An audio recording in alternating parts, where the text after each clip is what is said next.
आप देख रहे हैं न्यूज नाउ 24/7। ताज़ा खबरों के लिए हमारे साथ बने रहें। ये बहुत चिंता की बात है पूरे देश के लिए कि किस तरीके से खुल्लम खुल्ला केंद्र सरकार की गुंडागर्दी चल रही है। एसीबी के मामले में कोर्ट ने साफ साफ कहा कि ऐसा तो कोई सबूत है ही नहीं। साफ है कि कहीं पे एक आरोप ये नहीं है कि अमानतुल्लाह खान साहब ने किसी से पैसे लेके, रिश्वत लेके किसी को नौकरी दी हो। मतलब ये क्या गुंडागर्दी मच गई इस देश के अंदर कि एक केंद्र सरकार अपने राजनीतिक प्रतिद्वंदियों के खिलाफ इस तरीके से एजेंसियों का दुरुपयोग कर रही है कि रोज आप सोचिए ना, किसी का घर है, परिवार है, बीवी है, बच्चे हैं, बताया जा रहा है कि उनके घर में 3 कमरों का फ्लैट है उनका। जो भी पत्रकार गए होंगे उनको मालूम है, ओखला के अंदर 3 कमरों के फ्लैट में रहते हैं। उस 3 कमरे के फ्लैट को भैया कितनी बार उसकी छानबीन करोगे और कितनी बार जांच करोगे और कितनी बार छापा मारोगे वहां पे। आप विधायक अमानतुल्लाह खान ने आरोप लगाया है कि प्रवर्तन निदेशालय ईडी ने उन्हें गिरफ्तार करने के इरादे से दिल्ली के ओखला स्थित उनके घर पर छापेमारी की। दिल्ली के मंत्री सौरभ भारद्वाज ने केंद्र सरकार पर आगामी दिल्ली विधानसभा चुनाव से पहले आप पर दबाव बनाने के लिए जांच एजेंसियों का दुरुपयोग करने का आरोप लगाया है। आरोप Delhi Waqf board money laundering मामले से संबंधित है, जिसकी 2016 से जांच चल रही है। सौरभ भारद्वाज ने कहा, पूरा देश देख रहा है कि कैसे एजेंसियों का दुरुपयोग किया जा रहा है और जैसे जैसे चुनाव नजदीक आएंगे ये लोग इस तरह का दबाव और भी बढ़ा देंगे। भारद्वाज ने जोर देकर कहा कि पिछले 8 वर्षों में भ्रष्टाचार निरोधक ब्यूरो और केंद्रीय जांच ब्यूरो सहित सभी जांच अमानतुल्लाह खान के खिलाफ आपत्तिजनक सबूत खोजने में विफल रही हैं। उन्होंने कहा, ये मामला 2016 का है।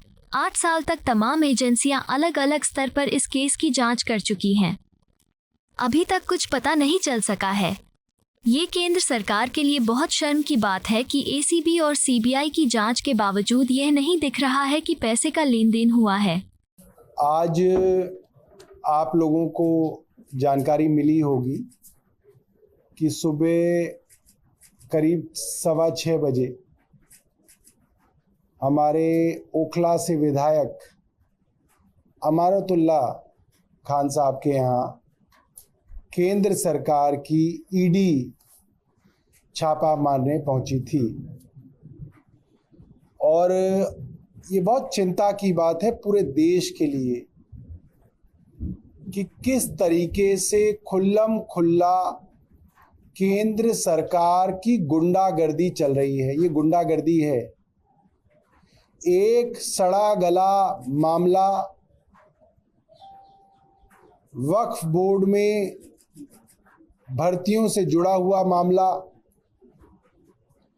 उस मामले के अंदर वक्फ बोर्ड के उस समय के चेयरमैन और हमारे विधायक अमानतुल्लाह खान साहब को आरोपी बनाना, पहले शोर मचाना 2016 में कि एसीबी जांच कर रही है। एसीबी ने पूछताछ की, एसीबी ने गिरफ्तार भी किया और फिर उसी एसीबी के मामले के परखच्चे कोर्ट में उड़ गए जब कोर्ट ने उसको जमानत दी और कहा कि आपके इस मामले में कहीं पे भी ये आरोप नहीं लग रहा कि पैसे के लेन देन के आधार पे किसी को नौकरी दी गई। भाई नौकरी के अंदर यही तो गड़बड़ी की आप बार बार आरोप लगा रहे हैं कि पैसे लेके लोगों को भर लिया गया। और एसीबी के मामले में कोर्ट ने साफ साफ कहा कि ऐसा तो कोई सबूत है ही नहीं, कोई ऐसा मामला ही नहीं है कि कहीं पे भी इलीगल ग्रेटिफिकेशन हुआ हो।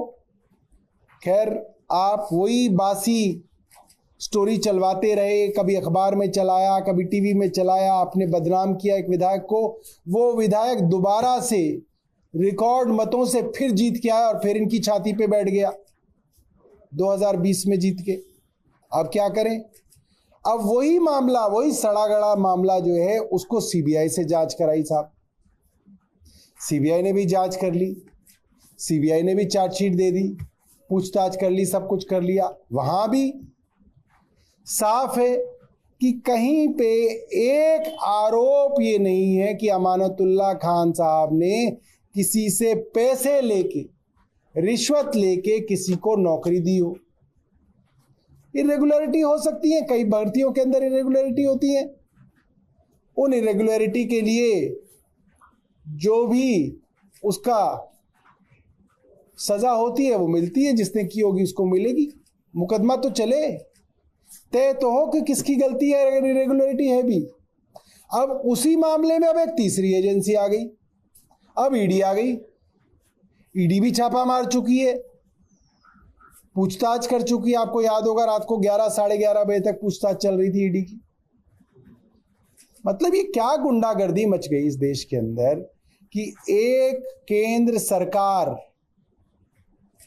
अपने राजनीतिक प्रतिद्वंदियों के खिलाफ इस तरीके से एजेंसियों का दुरुपयोग कर रही है कि रोज आप सोचिए ना, किसी का घर है, परिवार है, बीवी है, बच्चे हैं, बताया जा रहा है कि उनके घर में 3 कमरों का फ्लैट है उनका।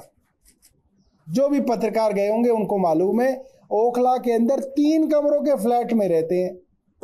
उस 3 कमरे के फ्लैट को भैया कितनी बार उसकी छानबीन करोगे और कितनी बार जांच करोगे और कितनी बार छापा मारोगे वहां पे।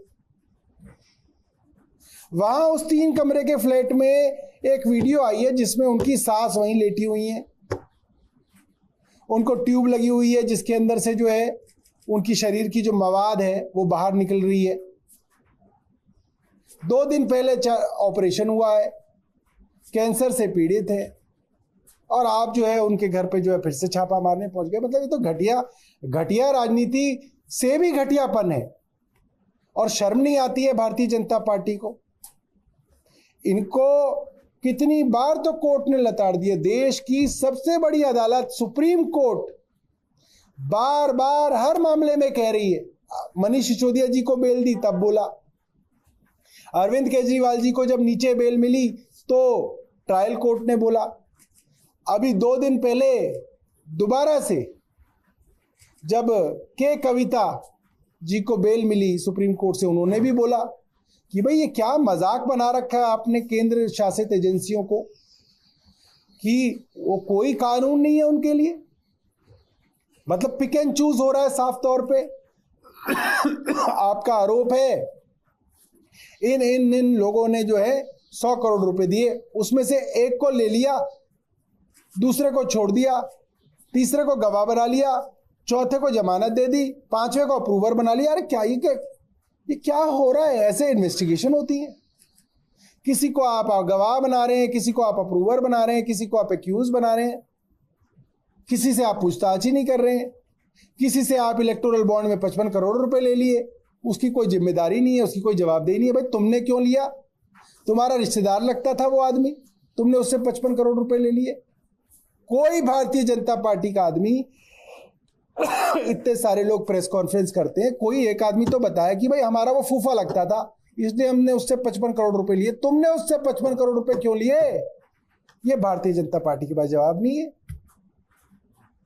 और मजाक चल रहा है देश के अंदर। किसी के घर पे चले जाओ, किसी के घर छापा मार दो, किसी के घर आरोप लगा दो। बहुत दुर्भाग्यपूर्ण है। और भारतीय जनता पार्टी की उल्टी गिनती शुरू हो गई है। देश के लोगों ने अब तय कर रखा है कि भारतीय जनता पार्टी को विदा करना है।